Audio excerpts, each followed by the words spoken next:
नमस्कार, बहुत स्वागत है आपका अपना एमपी के इस खास बुलेटिन में। खबरों के साथ मैं हूं रीनू यादव। सबसे पहले बात करेंगे बांग्लादेश में हिंदुओं पर अत्याचार को लेकर विश्व भर में उबाल है। मध्य प्रदेश के कई शहरों में हिंदूवादी संगठन प्रदर्शन कर रहे हैं, तो वहीं बांग्लादेश सरकार के खिलाफ हल्ला बोल रखा गया है। जगह जगह आज हिंसा का विरोध किया जा रहा है। खंडवा, नीमच, इंदौर, हर जगह प्रदर्शन जारी है। बड़ी खबर है बांग्लादेश में, जहां पर आप 3 तस्वीरें देख रहे हैं, खंडवा, नीमच और इंदौर की, और इन तमाम जगहों पर जन आक्रोश रैली निकाली जा रही है। हिंसा का विरोध है, हिंदुओं में क्रोध है और एमपी के कई जिले इस वक्त जन आक्रोश रैली निकाल रहे हैं। और इसमें न सिर्फ वो लोग शामिल हैं जो कि हिंदुत्व की रक्षा करने का बीड़ा उठाएं, बल्कि वो लोग भी शामिल हैं जिन्होंने देखा है कि वाकई में बांग्लादेश में जिस तरीके के हालात हैं, अल्पसंख्यकों के साथ जिस तरीके का बर्बरतापूर्ण व्यवहार हो रहा है, इस पर विरोध जताना अति आवश्यक है। और हर सेक्टर का व्यक्ति जो रहा है हिंसा का विरोध कर रहा है।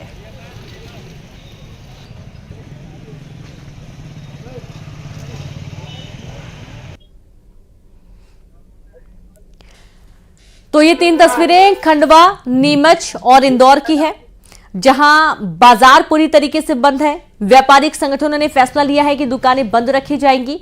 और बांग्लादेश में हिंदुओं पर हो रहे अत्याचार को लेकर एमपी के कई शहरों में आज प्रदर्शन हुए हैं और कई जगहों पर लोगों ने अपनी दुकानें बंद रखी हैं। इंदौर में बांग्लादेश के हिंदुओं के समर्थन में बड़ी रैली का आयोजन हुआ। जन आक्रोश रैली को इंदौर की 500 से ज्यादा संगठनों ने समर्थन दिया है और लाखों की संख्या में लोग रैली में शामिल हुए। लाल बाग से शुरू हुई रैली कलेक्ट्रेट पहुंची, जहां लोगों ने अधिकारियों को ज्ञापन सौंपा। रैली की शुरुआत में लोगों ने हनुमान चालीसा का पाठ किया और इसके अलावा जन आक्रोश रैली के समर्थन में बाजार भी बंद रहे। ये आक्रोश बांग्लादेश में हिंदुओं पर हो रहे अत्याचार के खिलाफ है। ये आक्रोश उन मानवाधिकार संस्थाओं के खिलाफ है जो अखलाक और उसके जैसे आतंकवादियों के लिए तो बोलते हैं, लेकिन हिंदुओं पर हो रहे अत्याचार पर चुप रहते हैं। ये आक्रोश यूनाइटेड नेशंस के ह्यूमन राइट्स पर है, जो बांग्लादेश में हो रहे हिंदुओं पर अत्याचार पर चुप है। ये आक्रोश उनके समर्थन का है जो बांग्लादेश में पीड़ित हैं, शोषित हैं। दुनिया में हिंदू एक हैं और विशेष रूप से अत्याचार के साथ साथ जो कानूनी सहायता वहाँ लोगों को मिलनी थी वो भी नहीं मिल रही है। हमारे हिंदू समाज पर, हमारे बेटे और बेटियों पर जो अत्याचार हो रहा है, आज उसके खिलाफ इंदौर जब भी कुछ करता है, अद्भुत करता है, ऐतिहासिक करता है। यह आक्रोश बांग्लादेश पहुंचने वाला है। ये संदेश बांग्लादेश पहुंचने वाला है जो हमारे समाज पर अत्याचार कर रहा है। पूरा समाज, हिंदू समाज। खबर इंदौर से, जहां रैली में शामिल हुए संत महंतों ने भरी हुंकार। योगी राजनाथ ने बांग्लादेश सरकार को चेतावनी दी है। भरतरी गुफा के महंत हैं योगी राजनाथ। अत्याचार बंद नहीं किया तो बांग्लादेश करेंगे कूच। बांग्लादेश में घुसकर संत को सुरक्षित लाएंगे। जन आक्रोश रैली में शामिल हुए कई संत और महंत। बड़ी खबर है इंदौर से, जहां रैली में शामिल हुए संत महंतों ने हुंकार भरी। योगी राजनाथ ने बांग्लादेश सरकार को चेतावनी दी है। जहां भरतरी गुफा के महंत योगी राजनाथ हैं, अत्याचार बंद नहीं किया तो बांग्लादेश कूच करेंगे। बांग्लादेश में घुसकर संत को सुरक्षित लाएंगे। हम लोग बिल्कुल अगर उन्होंने अत्याचार नहीं रोका हिंदुओं पे तो हम लोग जरूर जाएंगे। कहाँ जाएंगे? बांग्लादेश जाएंगे। वहाँ जाके फिर बिल्कुल उनकी सुरक्षा का वहाँ कूच करेंगे। भारत नहीं, अखंड भारत के लिए, जय सनातन धर्म के लिए, हर हर महादेव। तो सुना आपने, भारत नहीं अखंड भारत चाहिए और अगर अत्याचार बंद नहीं हुए तो कूच करेंगे दिल्ली। संवाददाता मिथिलेश गुप्ता जुड़ गए हैं। मिथिलेश, भारत नहीं अखंड भारत चाहिए, अगर अत्याचार बंद नहीं हुआ तो दिल्ली कूच करने की तैयारी चल रही है। बिल्कुल, जन आक्रोश रैली में शामिल हुए देश भर के संत महंतों ने ये कहा कि अब अत्याचार बर्दाश्त नहीं करेंगे। बांग्लादेश सरकार को उन्होंने खुली चेतावनी दी। उन्होंने कहा कि अगर अब हिंदुओं पे अत्याचार होगा तो ये संत महंत देश के बांग्लादेश कूच करेंगे। अब अगर किसी साधु संत पे हमला किया, जेल में डाला, तो ये संत महंत बांग्लादेश जाकर वहां की जेल से सुरक्षित लेकर भारत आएंगे। उन्होंने कहा कि ये चेतावनी है और इस चेतावनी को बांग्लादेश सरकार अब सुन ले। सुन ले। अब देखिए, अगर आज की बात की जाए जन आक्रोश रैली की, तो जन आक्रोश रैली में पहली बार बड़ी संख्या में महिलाएं भी शामिल हुई। 4 लाख लोगों के शामिल होने का दावा किया जा रहा था और लाखों लोग लाल बाग से लेकर कलेक्टर तक विशाल रैली में शामिल हुए। हर तरफ भगवा रंग नजर आया और हर किसी के हाथों में बांग्लादेश के विरोध में लिखे हुए स्लोगन वाले पोस्टर थे। हर किसी के मन में गुस्सा था, आक्रोश था। हर किसी कहना था कि बांग्लादेश में कब तक हिंदुओं पे अत्याचार होगा, कब तक वहां मंदिर तोड़े जाएंगे, कब तक साधु महंतों में हमला होगा और कब तक वहां के बेटियों के साथ दुर्व्यवहार किया जाएगा। सरकार इस पे कड़ा निर्णय ले, सरकार इस पर एक बड़ा फैसला ले, क्योंकि बांग्लादेश में जो कुछ हो रहा है वो काफी डराने वाला है। इस बीच संत महात्माओं ने एक बड़ी बात कही। उन्होंने कहा इस बीच एक बड़ा सवाल भी उठ रहा है। लोग ये पूछ रहे हैं कि ये प्रदर्शन करके या ये आक्रोश रैली निकाल के देश में क्या होगा। उन्होंने कहा देश में अगर जन आक्रोश रैली निकलेगी तो बांग्लादेश में जो हिंदू परिवार के साथ अत्याचार हो रहा है उन्हें हिम्मत मिलेगा। बिल्कुल, आवाज उठाने की सख्त जरूरत है। मिथिलेश, बहुत शुक्रिया आपका तमाम जानकारी साझा करने के लिए। और इस तरीके से आप देखिए कि बांग्लादेश में हो रही हिंसा का विरोध किया जा रहा है, तो वहीं गुना जिले के कुंभराज में वन विभाग ने एक बड़ी कार्रवाई की है। दरअसल यहां पर खेड़ी खजूरी बीट पर अतिक्रमण हटा दिया गया है। 200 बीघा जमीन से अतिक्रमण हटाया गया है। फॉरेस्ट डीएफओ अक्षय राठौर ने कार्रवाई की है। लगभग 1 दर्जन जेसीबी से अतिक्रमण को हटाया गया और इस दौरान रेंजर सौरभ द्विवेदी, डीएसपी युवराज सिंह समेत 200 से ज्यादा जवान मौके पर मौजूद रहे। 3 थानों के बल के साथ ही पुलिस और वन विभाग की संयुक्त कार्रवाई हुई है। 2022 में इसी भूमि पर अतिक्रमण हटाने के दौरान वन अमले पर हमला हुआ था। बड़ी जानकारी गुना से। कार्रवाई के लिए ये जो है रेंज बीनागंज के बुराखेड़ी बीट में है, P69 में लगभग 40 हेक्टेयर 200 बीघा के आसपास ज़मीन, उसको हम लोग अतिक्रमण मुक्त कराने जा रहे हैं। इसके साथ साथ जो भी अस्थाई सेटलमेंट्स होंगे उनको भी, इससे पहले उनको हम लोग जो IFA के अंडर, इंडियन फॉरेस्ट एक्ट के अंदर जितनी भी विधिवत कार्रवाई होती है, POR से लेकर धारा CA का नोटिस, फिर बेदखली आदेश, वो 2022 में ही उनको तामील किया जा चुका था। और संवाददाता संदीप दीक्षित जुड़ गए हैं। संदीप, खेड़ी खजूरी में बड़ी एक जमीन है, उसे कब्जा मुक्त किया गया है। कुंभराज वन विभाग का पूरा घटनाक्रम सामने आया है। बिल्कुल, मैं आपको बता दूं, गुना कलेक्टर सत्येंद्र सिंह, डीएफओ अक्षय राठौर और एसपी संजीव सिन्हा, तीनों ने एक बड़ी कार्रवाई को अंजाम दिया है। राजस्व की टीम मौके पर है, वन विभाग की टीम मौके पर है, पुलिस की टीम मौके पर है और 200 बीघा से अतिक्रमण हटाया गया है। मैं आपको बता दूं, गुना जिले की जो वन भूमि है उसमें 33% जो वन भूमि है उस पर इस तरीके के अतिक्रमण है। और एक बड़ी कार्रवाई के लिए राजस्व की टीम, पुलिस की टीम और वन विभाग की टीम मिलकर के संयुक्त योगदान के साथ अतिक्रमण को हटा रही है। 2022 में जब वन अमला इस टीम अतिक्रमण को हटाने के लिए गया था तो मुरारी लाल शर्मा जो डिप्टी रेंजर थे उनके ऊपर जानलेवा हमला किया गया था। पूरी तैयारी के साथ आज वहां पर पुलिस फोर्स पहुंचा है। 4 थानों का बल वहां पर है। रेंजर सौरभ द्विवेदी के नेतृत्व में 12 जेसीबीओं के साथ वहां पर अतिक्रमण हटाया गया है। जी बिल्कुल, बहुत शुक्रिया आपका जानकारी के लिए संदीप। और इस तरीके से देखिए आप, जो अतिक्रमण है उसको हटा दिया गया है और ये एक्सक्लूसिव तस्वीर उस दौरान की जिस वक्त जेसीबी के माध्यम से कार्रवाई की गई है। खबर भोपाल से, डबल मर्डर से जुड़ी बड़ी खबर है। आरोपी एसआई को भोपाल लेकर पहुंची है पुलिस। भोपाल के ऐशबाग थाने लाई पुलिस, जहां कल पत्नी और साली की हत्या की गई थी। चाकुओं से गोद कर दोनों को उतारा था मौत के घाट। और इस पूरी घटना के सामने आने के बाद हड़कंप की स्थिति थी। हालांकि जो आरोपी है एएसआई, उसे मंडला से पुलिस ने गिरफ्तार कर लिया है। बड़ी खबर आपको दे रहे हैं। और अभी भी इस बात का स्पष्ट नहीं हो पाई है कि आखिरकार क्यों इस एएसआई ने अपनी पत्नी और अपनी साली की हत्या की है। बहुत ही विभत्स तरीके से हत्या की गई है। संवाददाता शैलेंद्र भदौरिया जुड़ गए हैं। शैलेंद्र, क्या कोई कारण स्पष्ट हो पाया है? चूंकि लंबे समय से विवाद चल रहा था, क्या विवाद चल रहा था, क्यों इस जघन्य अपराध को अंजाम दिया गया?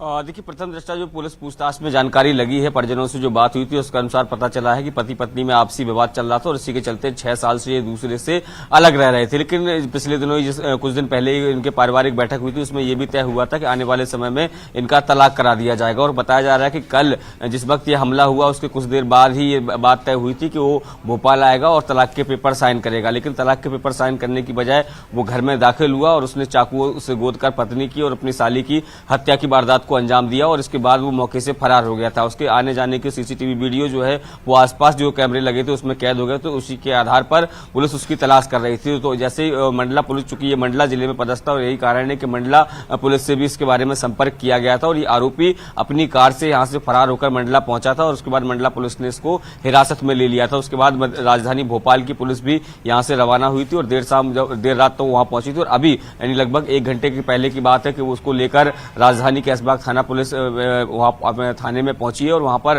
पुलिस के जो वरिष्ठ अधिकारी हैं वो उनसे पूछताछ कर रहे हैं, पता करने में जुटे हुए हैं कि आखिर हत्या हुई है उसकी मूल वजह क्या रही। हालांकि प्रथम दृष्टया यह जानकारी यही लगी है कि आपसी विवाद उसका पत्नी से लगातार चल रहा था और जिसके चलते उसने इस वारदात को अंजाम दिया। हालांकि जहां तक बात साली के हत्या की तो उसमें यह बात भी सामने निकल कर आ रही है कि वह ये चाहता था कि उसकी पत्नी भोपाल में न रहे, लेकिन साली चूंकि यहाँ पर नौकरी करती थी और उसी के कहने पर वो यहाँ पर राजधानी भोपाल में उसकी पत्नी रह रही थी और ये बात जो है वो आरोपी को नागवार गुजरी थी और इसी के चलते दोनों को मौत के घाट उतार दिया। और बहुत ही बड़ा ये पूरा घटनाक्रम, बहुत शुक्रिया आपका जानकारी के लिए। और इस तरीके से जो शैलेंद्र जानकारी दे रहे हैं कि लंबे समय से विवाद चल रहा था, डाइवोर्स होने वाला था और उसके बाद इस वारदात को अंजाम दिया गया। भोपाल डबल मर्डर का पूरा घटनाक्रम आपने देखा। एक और आप क्राइम की खबर देखिए, भोपाल की ही है जहां पर शाहजहानाबाद इलाके में नवजात का शव मिलने से सनसनी फैल गई है। शव को कुत्तों ने बुरी तरीके से नोच खाया है और इसी बीच स्थानीय लोगों ने इसे देखा, फिर पुलिस को सूचना दी गई जिसमें नवजात का शव मिला है। उसी इलाके में कुछ दिन पहले नाबालिग बच्ची की दरिंदगी के बाद हत्या कर दी गई थी और इसी बिल्डिंग के पीछे एक अब नवजात का शव मिला है और बहुत ही क्षत विक्षत हालत में शव मिला है। अब चूंकि जो स्ट्रीट डॉग्स होते हैं उन्होंने इस शव को नोच डाला है पूरा, और जो आधा शव लेकर घूम रहे थे किसी ने देखा और तुरंत पुलिस को सूचना दी गई। पुलिस मौके पर पहुंची है और अब शव को कब्जे में ले लिया गया है। दोनों हाथ भी है उसकी।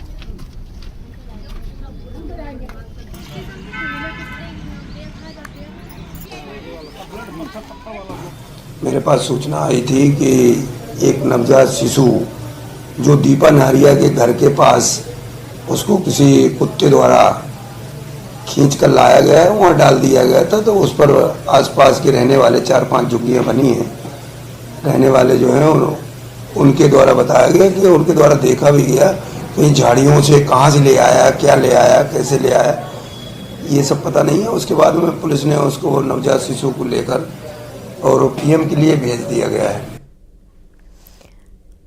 खबर भोपाल से जहां पुलिस अधिकारियों के तबादले किए जा रहे हैं। पुलिस हाउसिंग कॉर्पोरेशन के अध्यक्ष बने अजय कुमार शर्मा, ईओडब्ल्यू के नए डीजी बने उपेंद्र जैन। बड़ी जानकारी आपको दे रहे हैं भोपाल से जहां पर पुलिस अधिकारियों के तबादले। पुलिस हाउसिंग कॉर्पोरेशन के अध्यक्ष बने अजय कुमार शर्मा, ईओडब्ल्यू के नए डीजी बने हैं उपेंद्र जैन।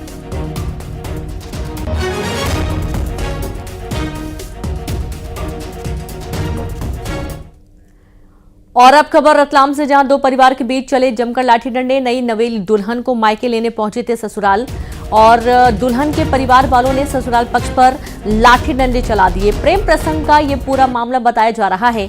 8 लोगों के खिलाफ मामला दर्ज किया गया है। घटना का सीसीटीवी वीडियो भी सामने आया जिस दौरान ये मारपीट की गई थी।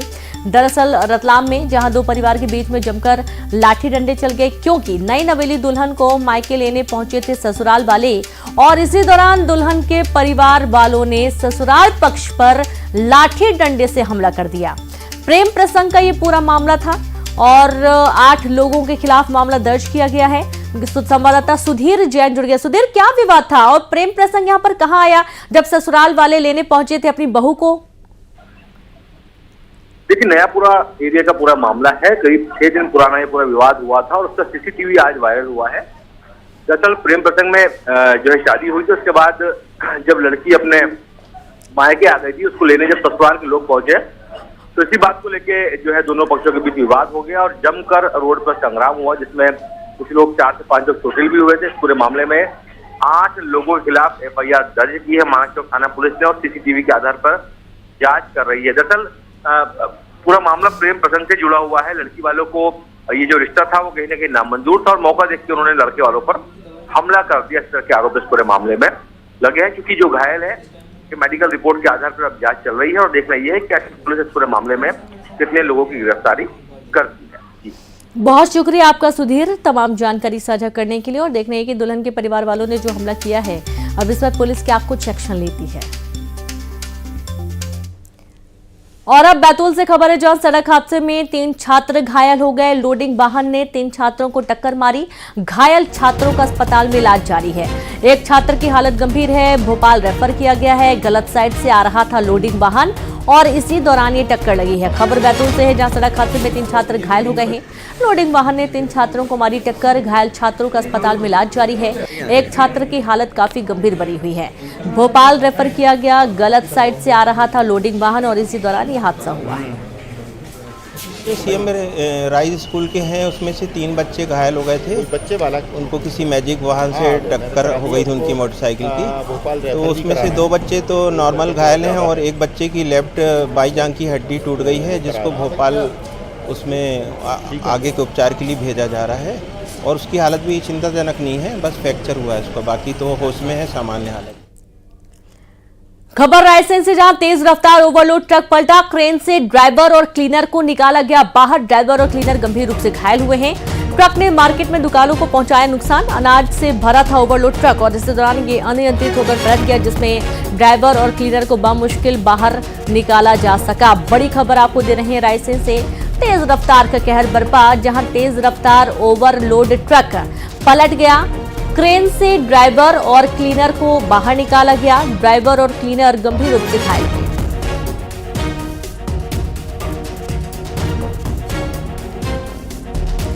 तो देखिए, काफी मशक्कत करनी पड़ी ड्राइवर और क्लीनर को सुरक्षित निकालने के लिए। हालांकि जो घटना हुई इस दौरान जो पूरा सामान लोड था, अनाज की बोरियां लोड थी, वो पूरी बिखर गई और आसपास की जो दुकानें थी उनको भी काफी नुकसान पहुंचा है, ऐसी जानकारी है। और क्रेन के माध्यम से ट्रक को सीधा किया गया।